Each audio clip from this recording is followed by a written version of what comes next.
नमस्ते दोस्तों। राहुल गांधी ने आज लोकसभा में बजट 2024 पर चर्चा की। उन्होंने युवाओं के लिए इंटर्नशिप पर 500 कंपनियों में ही इंटर्नशिप प्रोग्राम रखा गया है और उसके बाद में पेपर लीक, जिसमें एजुकेशन पर सिर्फ 20 साल में सबसे कम पैसा दिया गया है। पेपर लीक का मामला उन्होंने उठाया अग्निवीर सेना के जवानों के लिए, जिसमें जवानों को पेंशन के बारे में आवाज़ उठाई, किसानों को उनके एमएसपी कानून के लिए आवाज़ उठाई, मिडिल क्लास के लिए और दलित, आदिवासी और पिछड़े वर्ग के लोगों के लिए उन्होंने आवाज़ उठाई, जाति जनगणना के लिए कहा, धर्मनिरपेक्षता, समाज की ऊंच नीच के बारे में सब उन्होंने अपने भाषण में दिया। क्या कहा ये आप खुद ही सुन लीजिए।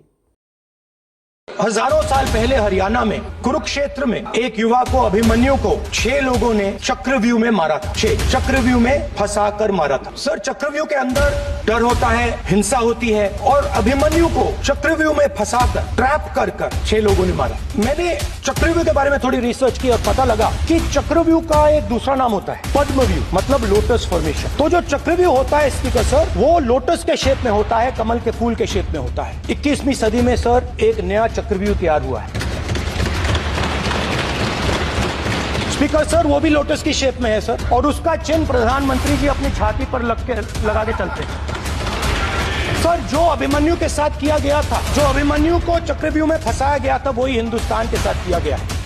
हिंदुस्तान के युवाओं के साथ, हिंदुस्तान के किसानों के साथ, हमारी माताओं बहनों के साथ, स्मॉल बिजनेसेस के साथ, मीडियम साइज बिजनेस के साथ। सर, अभिमन्यु को 6 लोगों ने मारा था। उनके नाम द्रोणाचार्य, कर्णा, कृपाचार्य, कृतवर्मा, अश्वत्थामा और शकुनी। सर, आज भी चक्रव्यूह के बीच में 6 लोग। सर, चक्रव्यूह के बिल्कुल सेंटर में, चक्रव्यूह में हजारों लोग होते हैं, मगर उसके बिल्कुल सेंटर में 6 लोग कंट्रोल करते हैं। तो जैसे उस टाइम 6 लोग कंट्रोल करते थे, वैसे आज भी 6 लोग कंट्रोल कर रहे हैं। चक्रव्यूह को नरेंद्र मोदी जी, अमित शाह जी, मोहन भगवत जी, अजीत डोभाल जी, अंबानी और अदानी जी कंट्रोल कर रहे हैं। पहला काम इस चक्रव्यूह ने क्या किया?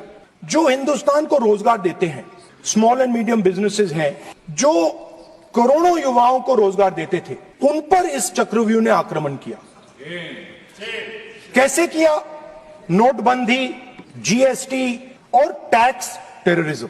आप लोग आतंकवाद की बात करते हो, पूरे देश में अगर कोई भी व्यक्ति छोटा बिजनेस चलाता है तो रात को उसको फोन कॉल आता है इनकम टैक्स डिपार्टमेंट से, जीएसटी से, और टैक्स टेररिज्म का वो शिकार बनता है।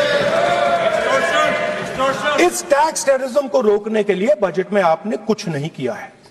तो टैक्स टेररिज्म के कारण, और ये जो आपकी नीतियां हैं, जो आपने कोविड के समय बड़े बिजनेसेस की मदद की और जो स्मॉल एंड मीडियम बिजनेसेस थे उनको खत्म किया, उसके कारण आज हिंदुस्तान के युवाओं को रोजगार नहीं मिल सकता है।